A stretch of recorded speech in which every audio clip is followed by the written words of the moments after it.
ये हमारी किताब है। देखिए सबने। हेलो, आवाज आती है सबको?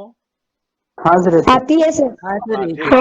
आती ये है। हमारी किताब है, हिंदी लोकवाणी, कक्षा 10वीं। और इस पाठ में, इस किताब में हम जो अब तक हमने व्याकरण का हिस्सा देखा है, और कळसकर सर जी ने जो हमारी पहली कविता है वह कविता भी ली है, सौंधी सुगंध। तो जो दूसरा पाठ है हमारा, वह खोया हुआ आदमी, ये पाठ हम देखने वाले हैं। तो खोया हुआ इस शब्द का अर्थ आपको पता है। तो दो अर्थ हो सकते हैं। खोया हुआ मतलब जो खो गया है, गुम हो गया है। और दूसरा अर्थ यह है कि जो अपने बारे में अपने बारे में सब कुछ भूल गया है। सुनाई देता है? हेलो। ओ सर। हाँ, वो तो सर। हो सर। हाँ, ओ तो सर। एक मिनट, माइक बंद करें, माइक बंद करो। हाँ, तो खोया हुआ आदमी, इसके लेखक है सुशांत सुप्रिय। अब लेखक के बारे में थोड़ा जानकारी लेंगे। उनका जन्म 1968 में बिहार में हुआ। उनकी जो रचनाएं हैं वह सच्चाइयों और विडंबनाओं का सीधे सीधे साक्षात्कार करवाती है।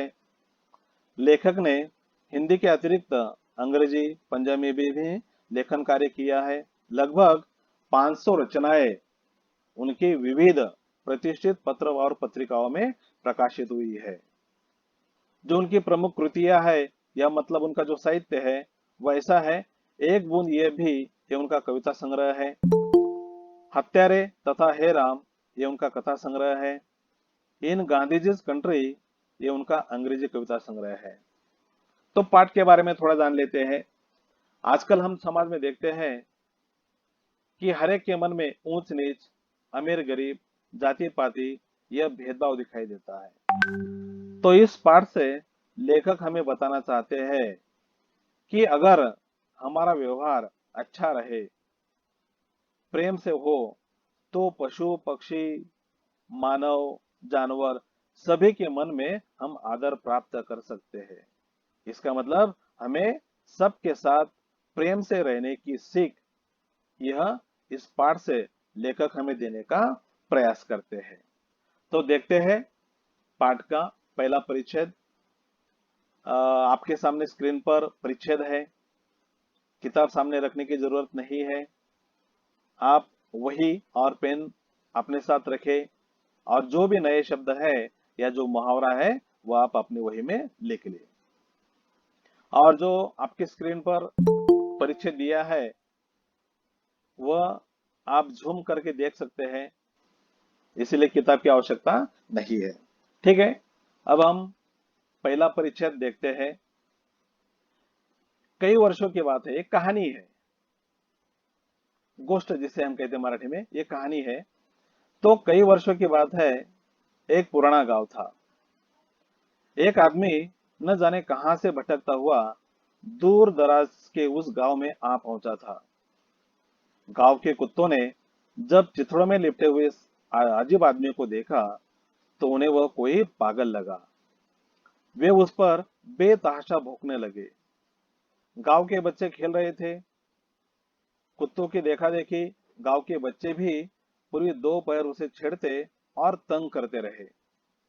आश्चर्य की बात यह थी कि वह आदमी उन बच्चों को कुछ भी नहीं बोल रहा था। संयोग से किसी भले आदमी ने गांव के बच्चों को उस पर पत्थर फेंकते हुए देख लिया। जब वो भला आदमी उस आदमी के करीब गया, तो उसके चेहरे पर मौजूद खोएपन के भाव के बावजूद उसे उसमें गरिमा के चिन्ह दिखे।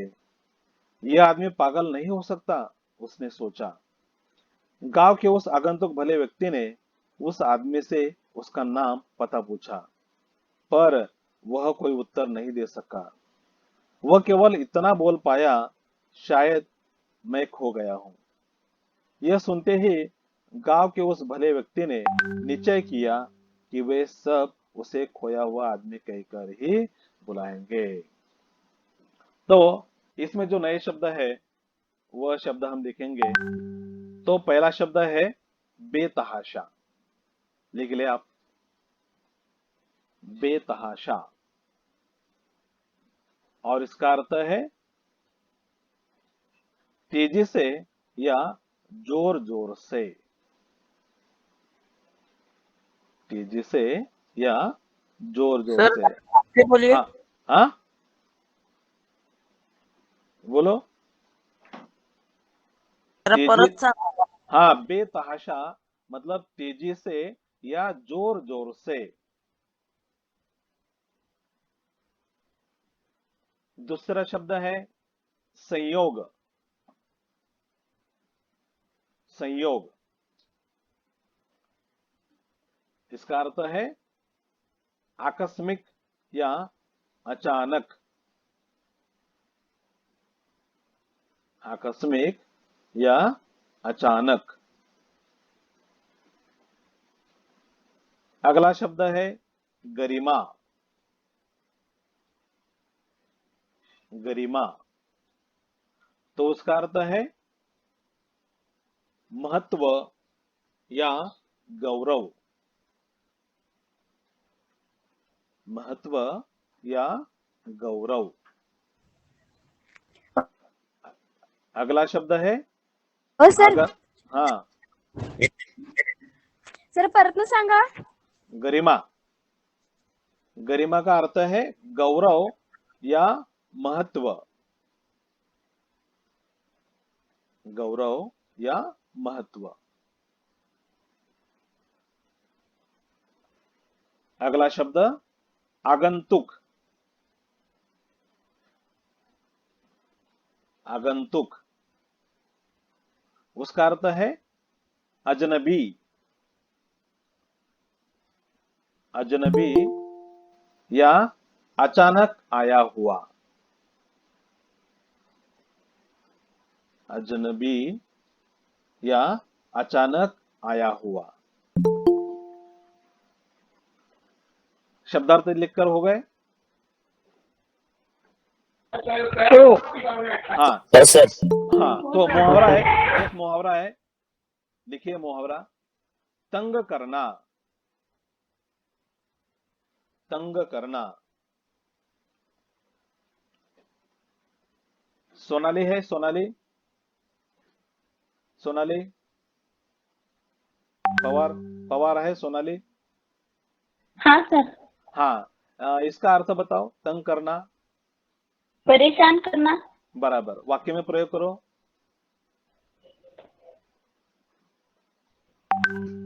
सोनाली, वाक्य में प्रयोग बता सकती है?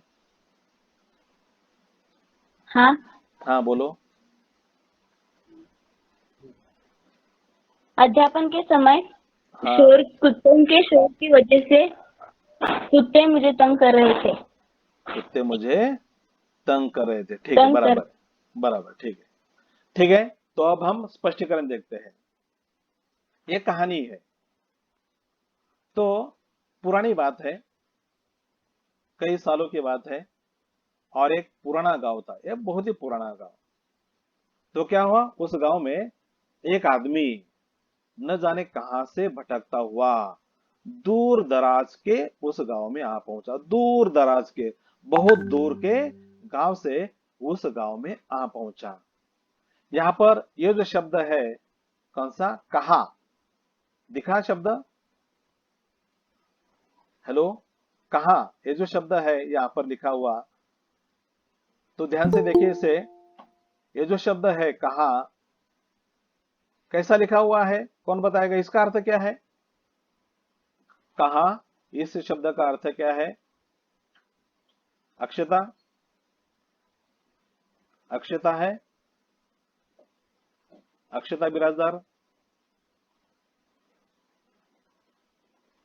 गौरी, हेलो, गौरी मोरे। हाँ सर. हाँ, कहा, ये जो शब्द है इसका अर्थ क्या है? न जाने कहां से भटकता हुआ, कहां से, इसका अर्थ क्या है? मैं बीच बीच में किसी को भी सवाल पूछूंगा, क्या इसका अर्थ, कौन बताएगा? सोनाली। न जाने कहां से। हाँ, हाँ, कहां से इसका मतलब क्या है? कहाँ से मतलब दूसरे गांव से या और हाँ, हाँ, जिस कई जगह व्यक्ति से, को हाँ, पता नहीं। किसी किसी जगह से, हाँ, बराबर। अगर यहाँ पर चंद्र बिंदु नहीं होता तो इसका अर्थ क्या होता? कहा, उसने किसी, कहा है। हाँ, मतलब बोला। ठीक है। हाँ, हाँ, ठीक है। तो ध्यान में रखे सभी। तो न जाने कहां से, मतलब कहीं से एक आदमी उस गांव में आ पहुंचता है। तो जब गांव के कुत्तों ने उस आदमी को देखा तो आदमी उसे कैसा लगा? अजीब लगा, अजीब। कैसा लगा? अजीब। क्यों लगा? क्योंकि वह चिथड़ों में लिपटा हुआ था। चिथड़े यानी फटे हुए कपड़े। उसके शरीर पर जो कपड़े थे वो पूरी तरह से फटे हुए थे, और इसीलिए कुत्तों को भी वह आदमी कैसा लगा? अजीब लगा। अजीब ये जो शब्द है ये विशेषण है, उस बारे व्यक्ति के बारे में बताया है। अजीब, आदमी कैसा था? अजीब। यानी अजीब ये जो शब्द है ये विशेषण का काम करता है। तो कुत्ते जब ऐसे अजीब आदमियों को देखते हैं तो क्या हुआ? तो कुत्ते को भी ऐसा लगा कि आदमी कैसा है? पागल है। और पागल समझकर वह उस पर बेतहाशा जोर जोर से भौंकने लगते हैं। ये मानवीय स्वभाव है। जब हम भी कहीं ऐसा आदमी देखते हैं तो हम भी कुछ करना चाहते हैं, पत्थर फेंकना चाहते हैं, कुछ बोलना चाहते हैं, उन्हें चिढ़ाना चाहते हैं। इस प्रकार हम कुछ करना चाहते हैं। तो कुत्तों ने जब ऐसे आदमी को देखा तो वह जोर जोर से उस पर भौंकते हैं। तो वही पास में गांव के बच्चे खेल रहे थे। तो बच्चों ने देखा कि कुत्ते किसी आदमी को भौंक रहे हैं। तो बच्चों ने भी जब उस आदमी की तरफ देखा तो उन्हें भी ऐसा लगा, अरे ये पागल लगता है। तो कुत्तों का देखा देखी वो बच्चे भी क्या करने लगे? पूरी दोपहर में उसे छेड़ने लगे, उसे परेशान करने लगे। हम भी ऐसा ही करते हैं। अगर कोई पागल सा लगता है, फटेहाल व्यक्ति लगता है, अजीब व्यक्ति लगता है, तो हम उसे छेड़ने का प्रयास करते हैं, पत्थर मारने का प्रयास करते हैं। उसी प्रकार ये बच्चे भी उस आदमी को छेड़ने लगे, तंग करने लगे, परेशान करने लगे। तो यहाँ पर एक वाक्य है, गांव के बच्चे खेल रहे थे। गांव के बच्चे खेल रहे थे। ये जो वाक्य है यह काल का वाक्य है। काल जो हमने देखा है, पिछले साल भी देखा है और इस साल भी जो हमने स्वाध्याय अपूर्ण दिया। भूतकाल सर। राइट, बराबर, एकदम सही है। अपूर्ण भूतकाल कौन बोला? किसने? अंकिता ब्रदर। राइट, राइट, एकदम बराबर है। अंकिता, एकदम सही है। बच्चे खेल रहे थे मतलब अपूर्ण भूतकाल का यह वाक्य है, तो सभी ध्यान में रखे। तो कुत्ते भी तंग करने लगे, बच्चे भी तंग करने लगे, लेकिन इतना होने के बावजूद आश्चर्य की बात क्या है कि वह आदमी वो कुत्तों को भी और बच्चों को भी कुछ भी नहीं कहता, कुछ भी नहीं बोल रहा था। तो उसी समय संयोग से, सर आवाज आता है? ठीक है, तो उसी समय संयोग से अचानक से क्या हुआ? एक भला आदमी, गांव का एक भला आदमी ये देखता है कि बच्चे जो है सर, वह, हाँ, बोलो। चि, चिथड़ों में लिपटना यानी कि इसका अर्थ क्या है? मैंने कहा चिथड़े यानी फटे हुए कपड़े, फटेहाल व्यक्ति। उसके शरीर पर जो कपड़े हैं वह सीधे नहीं है, अच्छे नहीं है, वो फटेहाल है। फटे हुए कपड़े उसके हाँ, शरीर पर है। तो ऐसे आदमी को देखकर कुत्ते भौंकते हैं, बच्चे परेशान हाँ, करते हैं, तंग करते हैं, पत्थर मारते हैं। तो उसी समय एक भला आदमी उधर से गुजरता है। उसने देखा कि बच्चे उस आदमी को तंग करते हैं, लेकिन वो जो आदमी है वह उन कुत्तों को भी और बच्चों को भी कुछ भी नहीं कहता। तो वह आदमी अचानक उधर से गुजरता है, भला आदमी। तो वो देखता है कि गांव के बच्चे उस पर पत्थर फेंकते हैं। जब वह भला आदमी क्या करता है, उसके करीब जाता है, उसके पास जाता है, तो पास जाकर क्या देखा उसने कि उसके चेहरे पर जो मौजूद खोएपन के भाव है, उसके बावजूद उसमें गरिमा के चिन्ह है। उसके चेहरे पर खोए भाव तो है, वो खोया हुआ तो लगता है, लेकिन ये भी नजर आता है कि उसमें कोई खास बात है। ये आदमी खोया हुआ है, ये बराबर है, लेकिन उसमें कोई खास बात है, उसमें गरिमा के चिन्ह नजर आते हैं। ये आदमी साधारण नहीं हो सकता, ऐसा उस भले आदमी को लगता है। इसीलिए वो अपनी राय बनाता है कि यह आदमी पागल नहीं हो सकता। वो सोचता है, जब वो उसके चेहरे को अच्छी तरह से देखता है, तब वह अपनी राय बनाता है कि यह आदमी पागल नहीं हो सकता, ये सोचता है। तो गांव के उस आगंतुक भले व्यक्ति ने उस आदमी से उसका नाम पता पूछा। जब उसे ऐसा लगता है कि यह आदमी पागल नहीं हो सकता, तो उसके नजदीक जाता है। नजदीक जाकर उसे उसका नाम और पता पूछता है।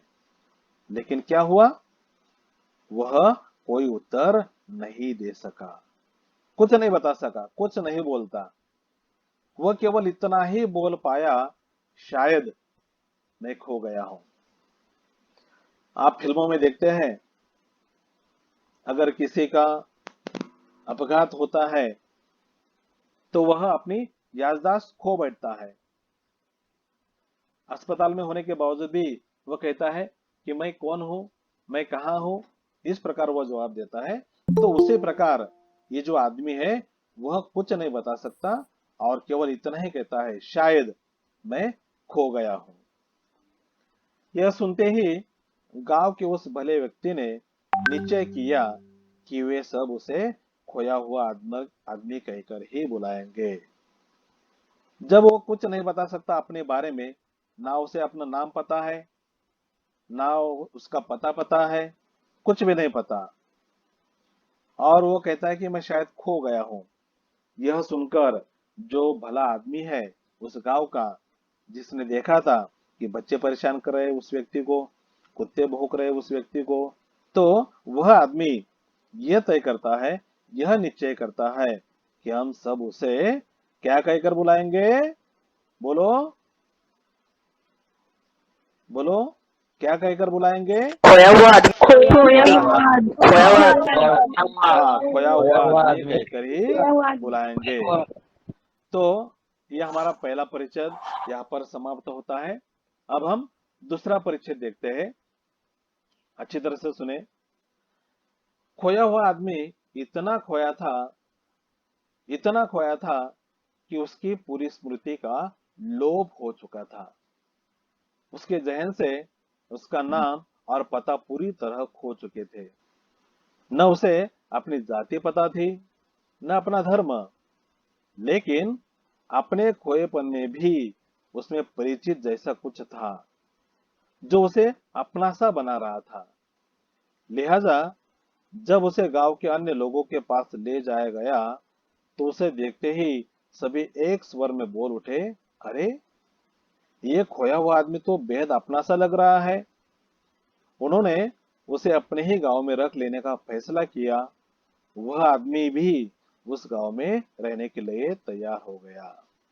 इस परिच्छेद में जो नए शब्द है वो हम लिखेंगे। तो पहला शब्द है स्मृति। लिखिए शब्द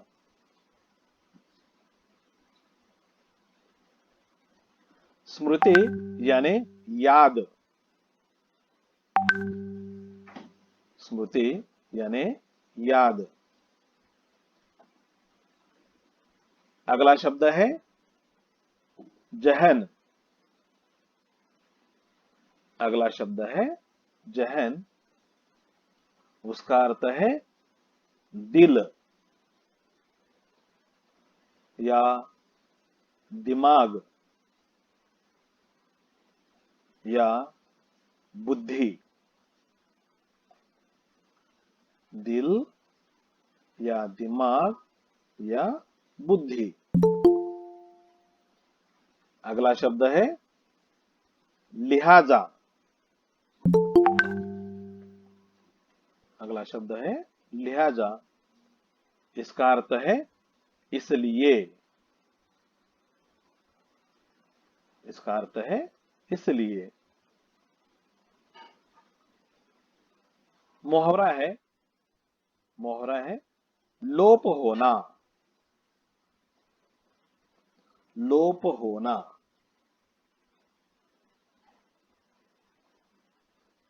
उसका अर्थ है नाश। नाश होना, नाश होना बराबर। और गायब होना, गायब होना बराबर। और क्षय होना, क्षय होना या लुप्त होना। गायब होना, क्षय होना, नाश होना, लुप्त होना। कोई भी एक इसका वाक्य में प्रयोग करें, एक केवल कोई भी।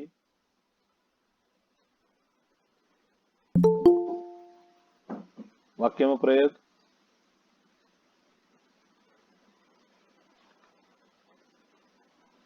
कर सकता है कोई?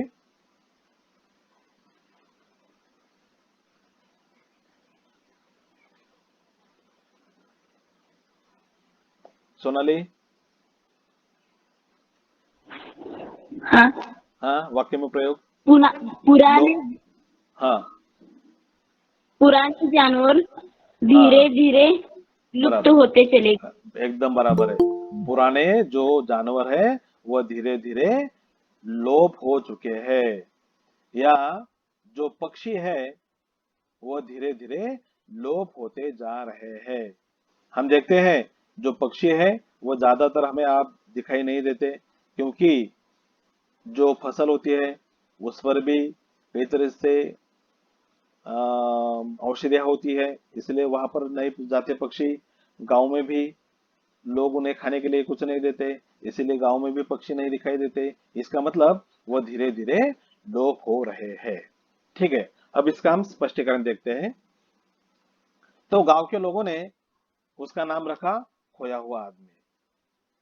तो वो जो खोया हुआ आदमी है वह इतना खोया हुआ था, इतना खोया हुआ था कि उसकी पूरी स्मृति, मतलब पूरी उसकी याददाश्त जो है वो पूरी तरह से नष्ट हो चुकी थी, नाश हो चुकी थी, गायब हो चुकी थी।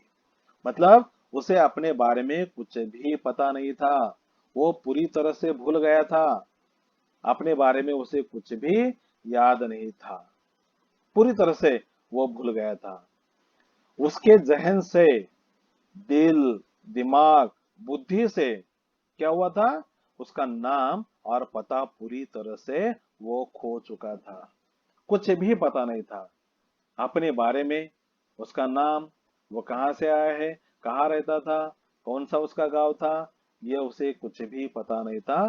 पूरी तरह से उसके दिल से, दिमाग से यह समाप्त हो चुका था, खो चुका था, नष्ट हो चुका था। न उसे अपनी जाति की पता थी, न अपना धर्म।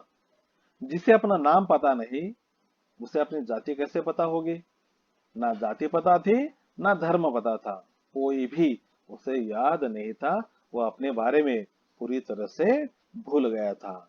लेकिन लेकिन है इसमें, वह भले ही सब कुछ भूल गया था, अपना नाम, पता, जाति, धर्म सब कुछ भूल गया था, लेकिन अपने खोएपन में भी उसमें परिचित जैसा कुछ था। सब कुछ वो भूल गया था, लेकिन उसके खोएपन के भाव में भी कैसा लगता था? कुछ परिचित सा, जाना पहचाना सा। वो तो खोया हुआ आदमी था, दूर दराज से आया हुआ था, बहुत दूर गांव से आया हुआ था, लेकिन इसके बावजूद भी ऐसा लगता था इसमें कुछ परिचित जैसा है, ये अपना सा लगता है, इससे हमारा नाता है, इससे हमारा परिचय है, ऐसा लगता था। बेहद अपना सा लगता था। लिहाजा इसलिए जब उसे गांव के अन्य लोगों के पास ले जाया गया तो उसे देखते ही सभी स्वर एक स्वर में बोल उठे, अरे ये खोया हुआ आदमी तो बेहद अपना सा लगता है। तो वो भला आदमी क्या करता है, उसे अन्य लोगों के पास, गांव में अन्य लोगों के पास ले जाता है। और जब वह गांव में ले जाता है तो गांव के सभी लोग उसे देखते हैं, और देखते ही सभी, एक आदमी कहता तो ठीक होता, लेकिन सभी आदमी एक ही स्वर में बोलते हैं, अरे यह खोया हुआ आदमी तो बेहद अपना सा लगता है। कैसा लगता है यह आदमी? भले ही वो खोया हुआ हो, लेकिन यह अपना सा लगता है, अपनापन इसमें है, ऐसा लगता है। और इसीलिए जो आदमी अपना सा लगता है, परिचित जैसा लगता है, तो ऐसे आदमी को लोग क्या करते हैं, उन्होंने उसे अपने गांव में ही रख लेने का फैसला किया। तो सभी आदमी उस आदमी को देखकर, उसके चेहरे का भाव देखकर, अपनापन देखकर वह यह तय करते हैं कि वह उसे अपने गांव में ही रख लेंगे। और लोगों ने यह फैसला किया तो यह फैसला उस आदमी ने भी मंजूर किया, और वह आदमी भी उसी गांव में रहने के लिए तैयार हो जाता है। तो ये जो दो परिच्छेद हमने देखे हैं, इसमें कुछ काल के वाक्य हैं, कुछ अव्यय के वाक्य हैं। तो आपको क्या करना है, ये जो दूसरा परिच्छेद है उसमें एक कृति पत्रिका बनानी है, पहले परिच्छेद में भी एक कृति पत्रिका बनानी है। कृति पत्रिका बनाते समय एक आकृति, जो आप 9वीं कक्षा में आप पढ़े हैं, सीखा है, आपको पता है, एक बीच में चौकट करके चारों बाजू में चौकट करना है, और 4 पर्याय जिसके उत्तर हो ऐसा आपको लिखना है। तो यहाँ पर जो दूसरा परिच्छेद हमने देखा उसमें एक कृति बन सकती है, तो आपको कृति बनानी है, पहले परिच्छेद में एक कृति बनानी है, और इसके साथ साथ काल के वाक्य और अव्यय के जो वाक्य है वो आपको लिखना है।